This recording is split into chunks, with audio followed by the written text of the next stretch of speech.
ಒಂದು paper decide ಮಾಡುತ್ತಾ ನನ್ನನ್ನು ನಂಬಬಹುದಾ ಅಂತ, ಮತ್ತೊಂದು ಪೇಪರ್ ಡಿಸೈಡ್ ಮಾಡುತ್ತಾ ನನಗೆ ಲೋನ್ ಕಟ್ಟೋ ಶಕ್ತಿ ಇದೆಯಾ ಇಲ್ವಾ ಅಂತ, ಇನ್ನು ಕೆಲವು ಪೇಪರ್ಸ್ ಡಿಸೈಡ್ ಮಾಡ್ತಾವ ನಾನು ವರ್ಕ್ ಮಾಡ್ತೀನ ಇಲ್ವಾ ಅಂತ. ಗೌಡ ಸರ್, ನಿಮ್ಮ ಮಗಳಿಗೆ ಕೆಲಸ ಸಿಗ್ತಾ?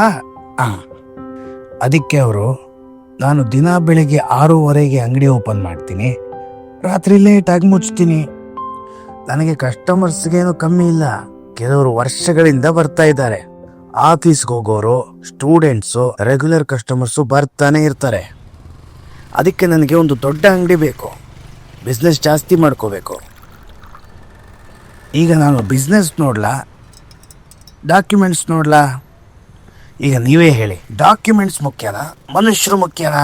ನಿಮ್ಮ ತೊಂದರೆಗಳನ್ನು ನಾವು ಅರ್ಥ ಮಾಡಿಕೊಂಡಿದ್ದೇವೆ ಮತ್ತು ಅದಕ್ಕಾಗಿಯೇ ನಾವು ಮೈಕ್ರೋ ಮಾರ್ಟ್ಗೇಜ್ ಲೋನ್ಗಳನ್ನು ತಂದಿದ್ದೇವೆ. ಅದು ಬೇಗನೆ ಸಿಗುತ್ತದೆ ಮತ್ತು ಕಡಿಮೆ ದಾಖಲೆಗಳು ಬೇಕಾಗುತ್ತವೆ. ಇದರಿಂದ ನೀವು ನಿಮ್ಮ ವ್ಯವಹಾರವನ್ನು ವಿಸ್ತರಿಸಬಹುದು, ಮನೆಯನ್ನು ನವೀಕರಿಸಬಹುದು, ಜೊತೆಗೆ ಇನ್ನು